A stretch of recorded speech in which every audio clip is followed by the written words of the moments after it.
Hello, this is Mike, NoStressMike.com. This is pretty good information on this video. I want to tell you it's kind of an update. This is March 20th, 2017. I've been in China for Chongqing, China, for 3 weeks and 3 days, something like that. And I wanted to share something, and I'm not sure if I did this right or not. For me, I did it right, but this is something you need to think about. When I came here, I knew I'm going to be here for a long, long time, and it's a foreign environment to me. I've got a little bit of advantage because, like I say, I'm half Chinese, and when I was a very small child, I was brought up in the Chinese environment. But other than that, I had family that I would go visit, and kind of like Grandma. You would know Grandma's got her kind of way of living life and stuff. That's the way I know when I went to see the Chinese side of my family. I know they got their way. So I had a little bit of an idea what I was getting into. But like I say, I knew it was going to be very, very tough. I cannot get sick for numerous reasons. One reason is I don't do doctors, I don't do medicine. So if I get sick, I'm probably going to die. And it's going to be a long, tough death. So I try not to get sick. I try to keep myself physically fit, healthy, capable. And that capability is more than just fighting. I know a lot of people think I just fight only, but it's more than that. So I really try to stay healthy. So I knew diet was going to be something that was going to be tough on me. I did lose weight the first week I was here. Now remember, I came here, I was invited by someone that on YouTube, that I met on YouTube, and so that's how I got here. But other than that, he's got his life and I got mine. So it's not that I don't live with him or anything like that. I got my own apartment, and like I say, I just pretty much care for myself, and that's okay. That's what I do. And okay, so what I did, I say the first 2 weeks was culture shock, and that's for me. Now, I'd say I've gone through culture shock a lot in different places, so for somebody else, I'm sure it's going to take a little longer. And but anyway, so this last, let's say, 10 days, I pretty much got over the culture shock. Now I'm more talkative with the people around me. I'm more comfortable about my environment. And you've got to remember now, I am in an upper class environment. And when I first came, the first maybe 3 days, I was in probably the medium class environment. And that was, it was really good for me to be like that, because it was hard to survive. Like I say, it was cold. I didn't know we had a heater. Things like that I couldn't find food. Like I say, I lost weight, and because I got to watch what I eat. I do have some food allergies, and these food allergies, in some conditions, could kill me. So that's why I really watch what I eat. Remember, I've owned restaurants. I know how food is prepared, and I know there's different ways of doing it. And so what I do is, before I eat, I look and see how they're making the food. I see the raw food that they're working with, and so that's how I know where I'm going to eat. Now, in Central America, it was tough. Uh, they they don't refrigerate their food. It was tough. You better know what you're doing in Central America. Now here, and it took me a while to figure all this stuff out. There's such a big population. They want people healthy. If an unhealthy population has a lot of problems, and when they start having problems, then they bitch at the government, and they want the government to do something. So they try to keep the population healthy. And so, like I say, you don't cough and sneeze and do all that stuff out in public. People frown on that kind of stuff. I've been a little sickly, so but I know all this stuff, so I've been doing it right. And but what I'm trying to get at is, like I say, I knew I was going to be here a long time. If you're not going to have as much time going on as me, and I knew I was going on a big time adventure. I mean, this isn't just, oh, I want to go on vacation and have some fun. I mean, this I knew was going to be a big adventure. And so I started off not as rough as it can be, but I didn't start it off staying in nice, cushy hotels and having people do things for me. So, but like I say, what happened over the weekend here, one of the people that I've met, remember I said I've been opening up more. Now I'm meeting people, I'm seeing people. I've been sharing what I've been doing on how I've been able to do this stuff.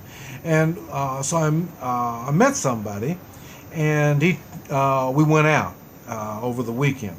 And it was a man. And so I haven't got the woman thing figured out yet, but it was a man, and we had a lot of fun. Since I was over the culture shock, a lot of things I already knew, but I had a bunch of questions, and so he could speak English, and so then he was my translator, and boy, and he took me places. I mean, that's where I got on the boat. And I've gone places, I've done things. We looked at motorcycles, we've done all kinds of cool things because now I got somebody that can translate. And this is what I'm talking about. In your situation, you may want to consider getting a translator right from the very start. And providing you got a lot of money, and I say I don't like spending money. See, the only time I spend money is when I travel.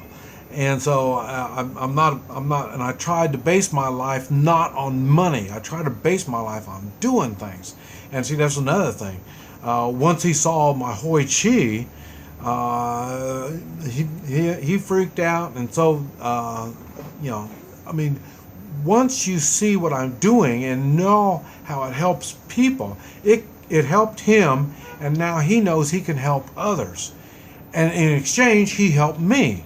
And so then, like I say, we went around, he showed me places, we did things, we had a lot of fun.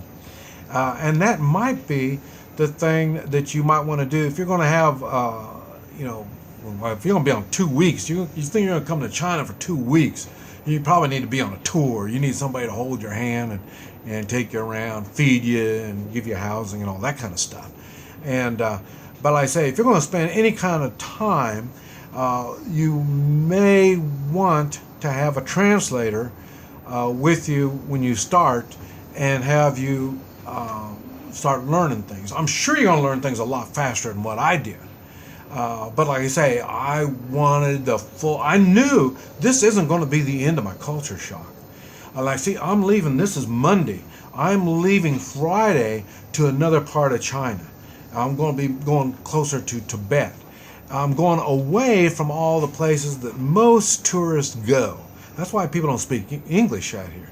Most people go out along the coast, Shanghai, Beijing, places where, like I say, the business people and this type of stuff, a lot of people speak English over there. They don't so much over here. And it's going to be worse when I go this next place. So, and when you are under those kind of conditions, it's really spooky, and you're not comfortable. It's hard to do things. Now I'm over the culture shock. So now I'm not worried about asking questions, looking stupid and stuff like that. Well, you saw me with the hot pot. He was with me on the hot pot thing when we had that whatever it was, pot of water. They start throwing stuff in there and stuff like that. Uh, and then like I say, he was the one I wouldn't eat the blood, I wouldn't eat the kidneys and stuff like that, and so. But now I'm more comfortable getting myself in those kind of conditions. And like I say, we're going to get ready to be starting all over again when I move to this other area. And I'll be there for probably a month. And then I'll probably go somewhere else. Well, at that time, at the end of this next time, I need to leave the country. So what does that mean? I don't know. but according to my visa, I have to leave the country every 60 days. I've heard stories that I can go to the police and then they stamp my passport or whatever. I'm I don't know. Like I say, I'm going to be learning this stuff. But like I say, I may end up going to Vietnam. I'm trying to find places I can either take a train or take a bus. Like I say, I hate flying, and I have to carry everything that I have. I have to carry with me.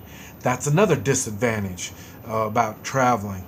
And like I say, when I came, it was cold, so I've got a lot of winter clothing that I'm going to be carrying with me that I don't need, and I don't have no place I can store it. But maybe I will later on. I don't know. These are all things I need to learn. And like I say, I can't talk, so it's going to be an adventure. So, but anyway, like I say, so if you're going to be doing something like this, figure out the time that you're going to have involved. Like I say, mine is money. I'm not spending that much money. Like I say, rent's like less than $300 a month, and food is really cheap here. Matter of fact, everything is cheap here. Matter of fact, I just got a new suitcase. Let's see, 180. That'd be 25, maybe $25, $30. I got a new suitcase. It's a good heavy duty suitcase. So I just I'm still learning. And the reason I got a new suitcase is when on my bags, they take 2 trips. I can go on 2 trips, and my bags, the zippers are all broke apart. They're all torn up. So now what I'm using is a hard case. We're going to try that. And I got another bag that I used, and it went on 1 trip so far, and man, I don't know. I got it made especially for my sailing. But like I say, it's not made for airline. Airlines, they're tough on your bags. But anyway, I just wanted to get you an update on what's going on. The tea. I was taking the tea, and since I've been taking the tea, man, I've been sweating big time, and usually it's through the night. And I don't know what the tea is supposed to be fixing me or nothing, but man, my body has been reacting. And any kind of activity I do, I really start getting hot. But then again, the weather's starting to break now, so there's a lot of things going on, but I'm having a lot of fun and doing good. This is Mike, NoStressMike.com.